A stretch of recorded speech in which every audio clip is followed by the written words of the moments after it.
Cool. So we'll just kind of jump right in. We'd love to start off with some introductions. So if we could start off with the NYC team, and then we'll go around the table and introduce ourselves.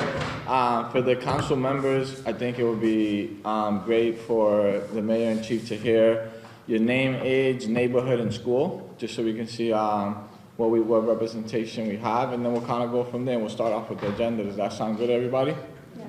Cool. So Pat, if you want to take it on. My name is Patrick Nugent. I'm a Mayor's Youth Council Program Coordinator. This is my second year with the council, the first year being here for the swearing in, so really excited for the year. I'm really proud of the work that you've done already in the first 3 weeks.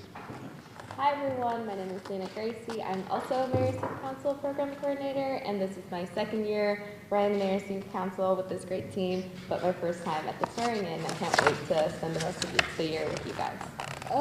Good evening, everyone. My name is Kyla Barbosa. I'm the Mayor's Youth Council Fellow. This is my second cohort, but my first time being at a swearing in.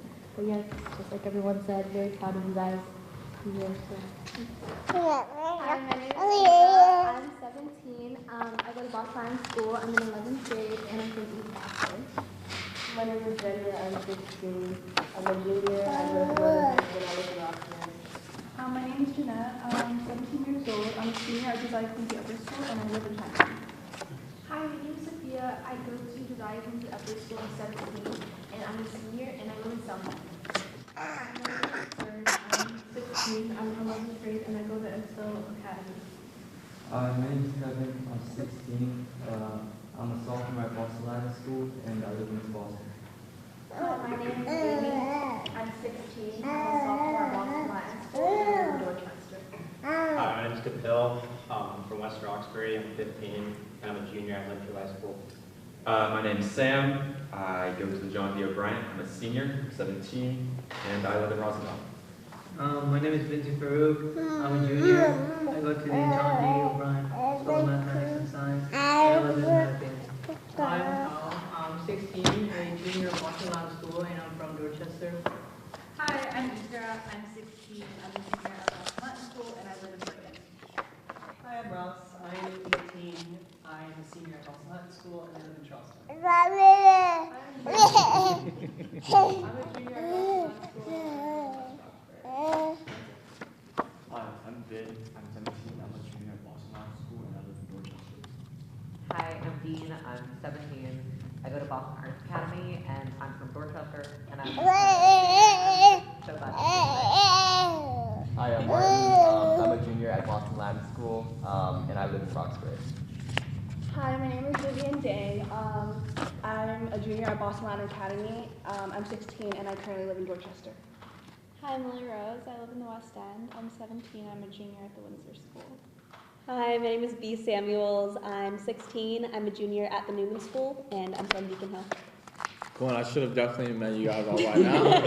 But if I haven't, I'll just say my name is Pedro Cruz. I'm the Executive Director of the Office of Youth Engagement, and I'll leave it at that. Great. Well, welcome. Wait. Let's just finish introductions first. This is Mira. She is 10 months old, lives in Rosendale, and I am Michelle, and I am 40 now, and very, very excited and so grateful to all of you.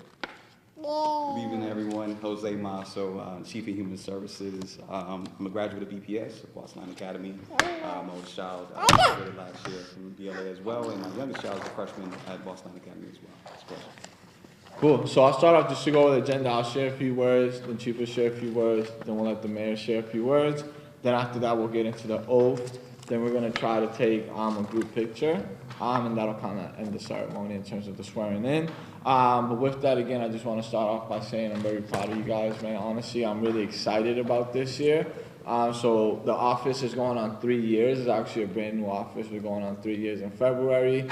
It's the first office of its kind in Boston, and we were launched under the Mayor Wu administration. And the goal has always been to uplift young voices in local government. So you all represent the much larger population of young people, so just really wanted to say that out there out loud. I know she agrees. You guys are all a representation of all the young people in your lives and your communities, whether it's in your school, whether it's in your neighborhood, whether it's in your friend group, and I just really want to uplift that you don't only come here with your voice, but also the voices of those around you, and I encourage you this year, like I always say, put me and my team to work, let us know what young people need, and really just excited to work alongside you guys to make sure that every young person in the city is heard and feels included in any decision making that we make and any program that we create. So again, just really excited to work alongside you guys, man. You guys are going to be amazing leaders, and I'd love to be part of that story and part of that journey through this program. So just really excited. And I'll pass it over to Chief to share a few words. I appreciate it, Pedro. So just to give a little bit more context in terms of the Cabinet of Community Services. So it houses 6 departments, and so we have Boston Centers Youth and Families, we have Boston Public Libraries, we have the Office of Veteran Services, Office of Returning Citizens, and we also have Age Strong Commission, and last but not least, of course, the Office of Youth Engagement and Advancement. So what I like to say is from the youngest to the oldest and everybody else in between. What I really enjoy most about my position is that I'm able to oversee things that either I have a lived experience with, or my loved ones or family members or neighbors do. And so whenever I make decisions, it comes from a rooted place. So I'm able to pick up a phone and say, hey, what do you think about this? Does it feel on track or not? Anything else like that. What was critical about starting the Office of Youth Engagement and Advancement was making sure that we had that youth voice, right? And so as we navigate policies, decision-making programs, et cetera, we really wanted to make sure that we had a finger on the pulse of what was happening throughout the community, throughout the city, to ensure that the youth voice was amplified and at the table as well. So you all are literally at the table. You all are going to be the ones to amplify the voices of your peers, your classmates, et cetera, to bring these issues to the forefront, bring solutions to the forefront, to work closely with the administration to be able to make it happen. Now, I give credit all the time to our visionary mayor for appointing me in my position, right? I consider myself to be a lifelong youth worker. Been doing this since I was your age, as far as peer work, and then eventually on to other, youth work positions, et cetera. And then to be able to start the Office of Youth Engagement and Advancement, and to hire, in my opinion, one of the best youth workers in the city of Boston, Pedro Cruz, and then his magnificent team around the table as well to be able to make this work happen. So, again, what I always like to say, I shared it with Pedro, I was like, I'm looking forward to one day being able to work for you. I'll extend that to you all as well. I like remote days, and so I just want to give a plug for that. And so one day, when you all are our future bosses, I'm definitely looking forward to being underneath your leadership. So thank you all for being here today. Well, you can tell how lucky I am with the team that we have here in the city, and I'm really grateful that you all are joining that team also. I think about my first time in City Hall and how intimidated I felt, frankly, coming from an immigrant family and growing up really with many experiences that kind of encouraged me or discouraged me really from feeling like these systems were designed for people who spoke the language that my family did or looked like how we do or came from the same cultural background. And what I'm really proud of at this moment in time in this city is that we have planted 2 feet down everywhere across every neighborhood to say, this is our city, we aren't going to back down from who we are, and we're going to be a home for everyone. That, unfortunately, in this moment requires a lot of daily struggle, just the mere existence and support for the very identities of our community members and the basic rights and necessities that people and our families deserve access to. So I know it's not the easiest time, and that there are many people when things get crazy and stressful, sort of just like, I'm gonna worry about myself and put my heads down. You all made the opposite decision and said, raise your hands to get involved more and to be there to advocate and join us in making a difference. You'll find, I think, over the course of your experience that it's, there's no, well, okay, I was gonna say there's no decision where everyone's gonna agree on. But maybe there are some decisions that everyone will agree on, but we've probably already done those things, like the things that are easy to do and easy to fix. Most likely in a city like Boston, we've done it or we're well on our way. It's now the big challenges that are hard, the places that either we haven't heard about it because a certain community's voice was never amplified or was left out of the conversation, or places where there are real trade-offs, and it could be a trade-off of this generation versus future generations' interests. It could be a trade-off of this community versus that one. And sometimes it's just, we need to just like totally reframe and think about a different way to even look at the challenge than how it has been. That's where you all come in, because the longer that you're in different spaces, kind of going through the annual rituals of the city, you start to just like feel a sense of routine, and we need we need to not have flags hurt anyone. We always need the perspectives and the pushback and the inspiration from those of you all who are connected directly to our community members. So please see this as a welcome, not just to an appointment for a set period of time, but welcome to being part of city government, part of the family of those who will forever be connected to trying to deliver making people's lives better. Ultimately, I believe that's what government is about, doing the things that none of us can do by ourselves. And it can feel really broken these days whenever you turn on the news, but that is just more responsibility for us in Boston to be proof that you can still make a difference, get things done, if you have the right people at the table. So thank you for being those people. Thank you for being the leaders that we need, and can't wait to see what you all come up with over this next session to make sure that we get things done that matter for people. Awesome.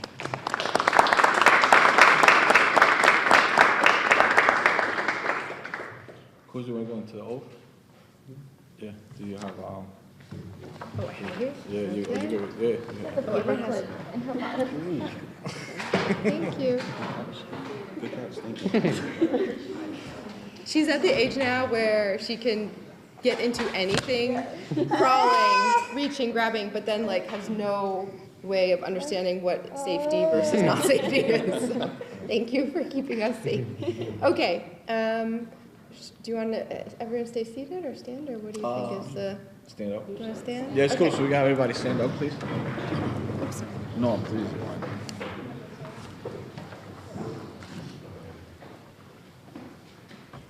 Okay, please raise your right hand and repeat after me. But state your own name. Okay. I state your name.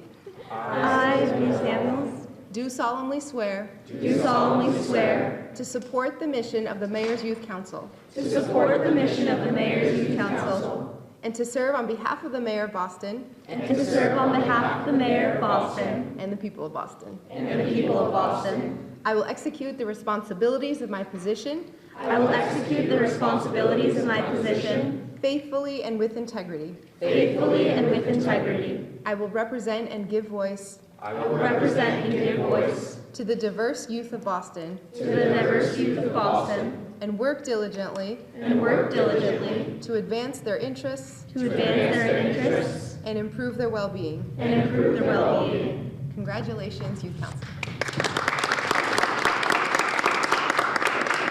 What do you think would be the best way to do a group picture?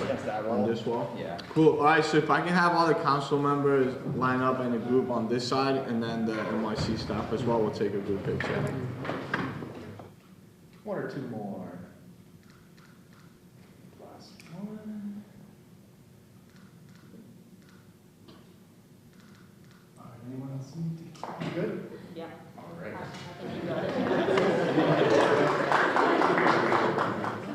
All right, cool. So for the remainder of the time before the mayor steps out, we're just gonna open it up. Again, right? We want to build these relationships. We want to build these connections and treat it as a conversation. So we want to open up the floor for all the young people in case there's any questions that are gonna keep you up at night if you're not the mayor today.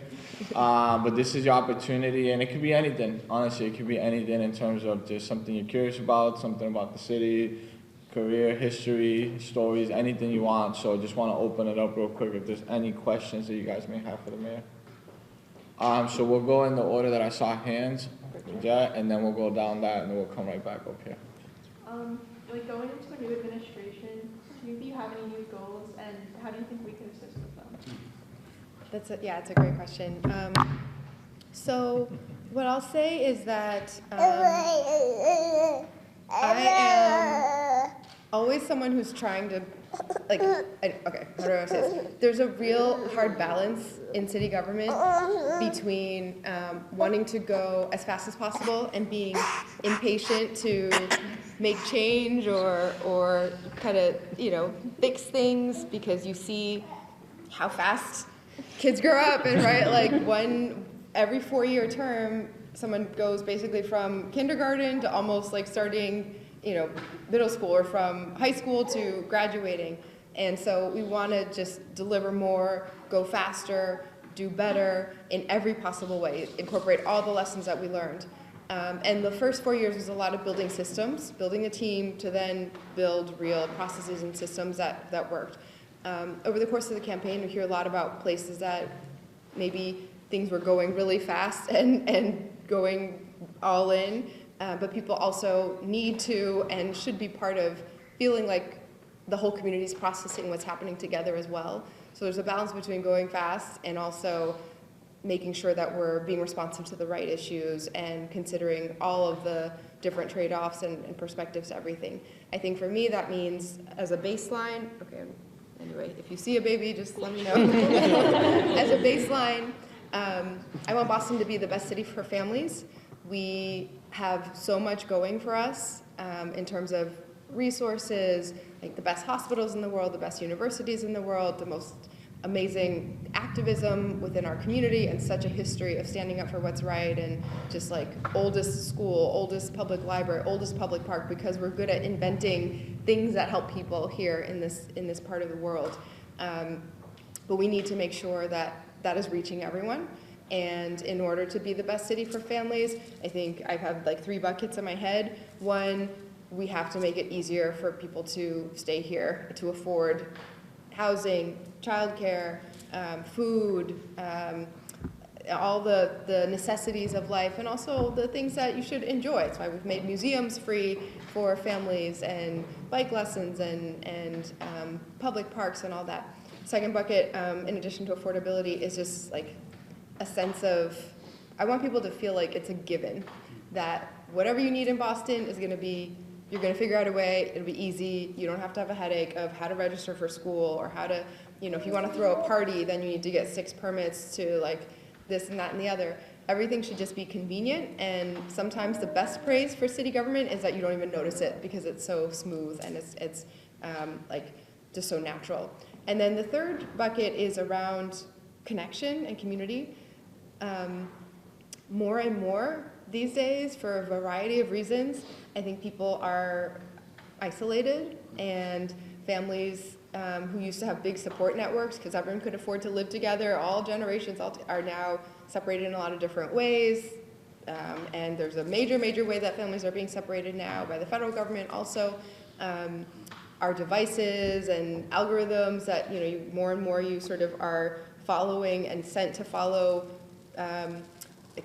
similar perspectives, and people have to work now like 24 hours a day because the expectation is you'll be able to check your phone anytime wherever you are in the world, and this and that. So just creating more opportunity for community to be together, to feel welcome and that everyone belongs here. So that's events like our summer block party series, or spooky streets that we do for Halloween, or other ways that we strengthen our libraries and community centers and other spaces so that everyone knows they're part of a bigger family across the city, and they have many homes away from home too.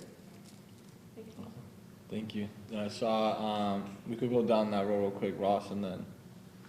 So in interviews, you were asked what the biggest issue facing Boston's youth were.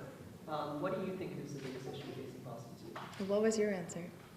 My answer was education. Yeah.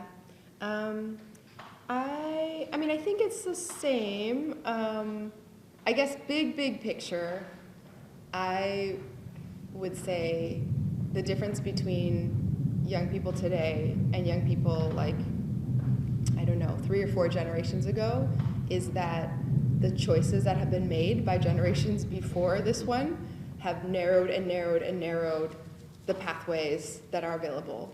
And starting from my generation, right, millennials are the first generation in the history of who knows, maybe since the beginning, where your average salary or ways that they count what your sort of like success or prosperity or opportunities in life was only 50-50 going to be better than your parents. Whereas every other generation before it had been a guarantee, basically, that the next generation was going to have access to greater opportunity. And so from economics, climate, the way that technology is kind of implementing and making major changes in our society, it feels like my boys who are in 3rd grade and 5th grade, as part of their curriculum, did a climate change protest segment because they're needing to be taught. And I was very, very happy and excited that they had that section in their curriculum, but it's something that we didn't experience growing up, of like needing to come up, knowing how to protest and knowing how to fight for basic rights like survival and all this. So I think that's what sits most heavily with me, is that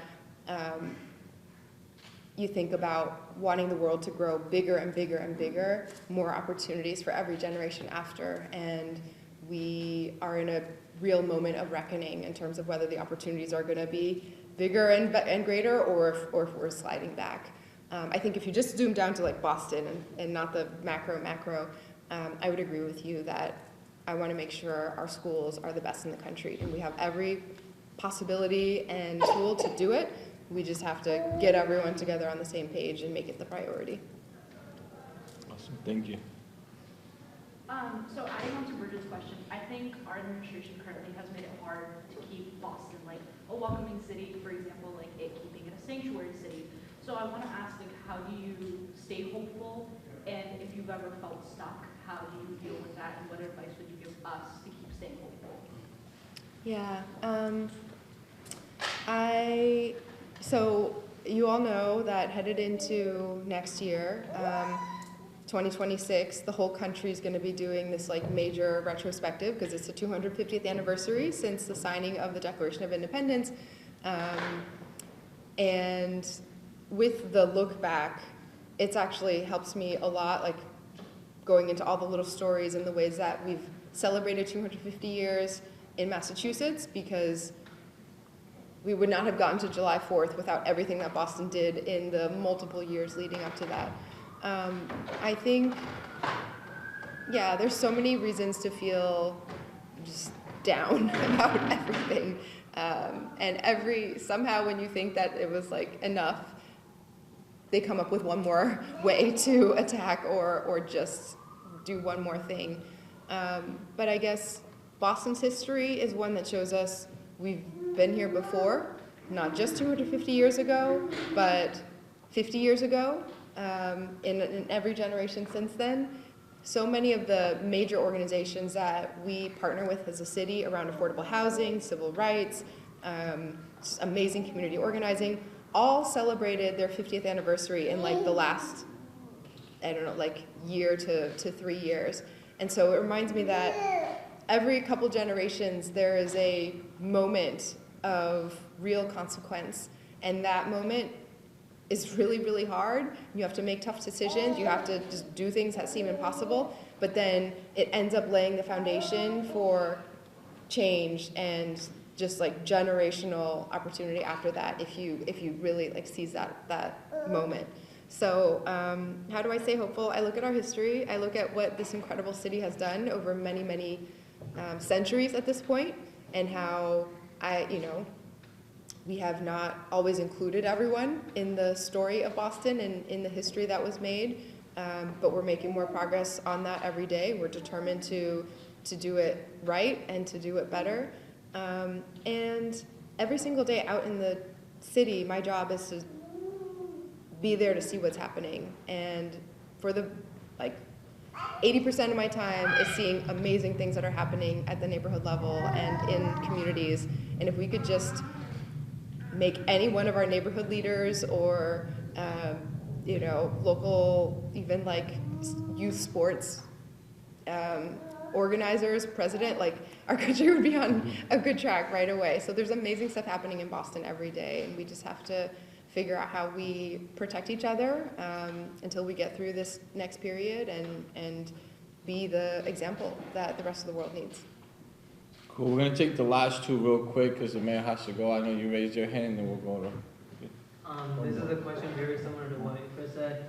You mentioned like, especially during these like hard times with like the current decisions being made and like the federal government, like a lot of the decisions that they're making that's impacting a lot of the audience of the United States. How do you go on about like finding the motivation and what motivates you to like keep pushing forward? It's, I mean, like, there's nothing more like a bigger reminder of what we need to do than you think about someone who can't talk yet, who, you know, chews on her feet just as much as she walks on them at this age. And at the same time, I can already like sort of see what person she's gonna become. Like there's things about her personality already that are so obvious that she like will not take no for an answer about certain things if she like really is hungry or this or that, the other. And this sense that like what we're doing now is gonna entirely control what her life is like, not too long from now. And I can see already a little bit of what she's gonna be like in that moment. And it just makes me wanna work so fast and so hard to try to make it a little bit better until then. Let's do this last one. Oh, okay. Super quick question. Civic engagement is like one of the most important things for OYA and the Mayor's Youth Council. Although as youth, we don't have the right to vote, and there's like only so many spots on success-link programs like the Mayor's Youth Council. So one of our main goals is getting youth civically engaged, and without the right to vote, like what advice do you give for getting more youth civically engaged and amplifying their voices without the ballot? Well, I think one, there's always a way to change like the structure of, these are all policy choices that are made. And so for example, the city council had passed an ordinance around municipal voting that I had supported also around changing the voting age. So there's, yes, yes. So there's a policy decision there, although you need statewide support for that. But I would say you all do, even if all you cared about was thinking about how votes translate into sort of political change and all that. And there's a whole separate category of what you can do to hold forums and this and that, even without being able to vote.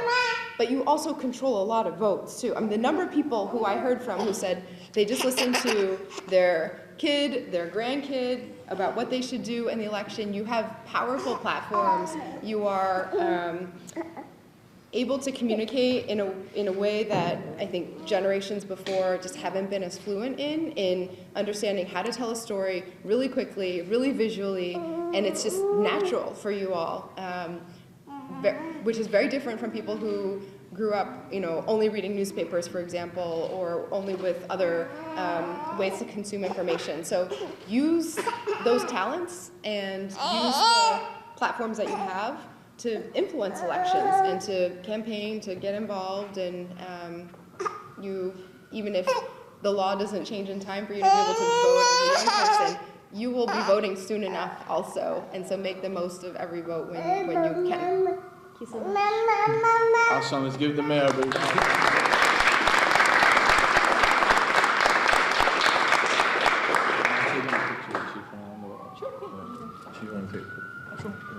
Thank you so much, everyone. Congratulations.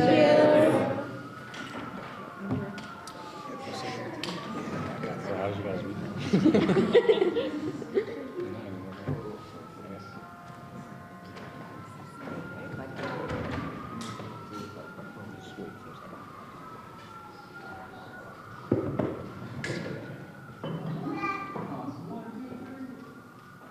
Perfect. See you guys next time. Have a good night.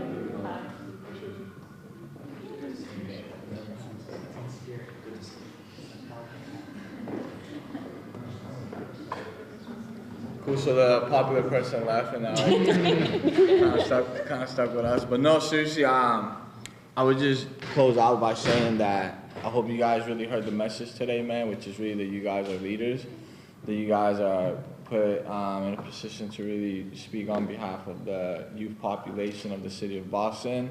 You know, we really take this serious in terms of we want to hear your voices. We want you guys to take full advantage of this opportunity. You know, when we say show up, that's what it means, right? It's not just physically, but also intentionally in terms of the voices that you represent across the city. So with that, one big, round of applause for you guys, man.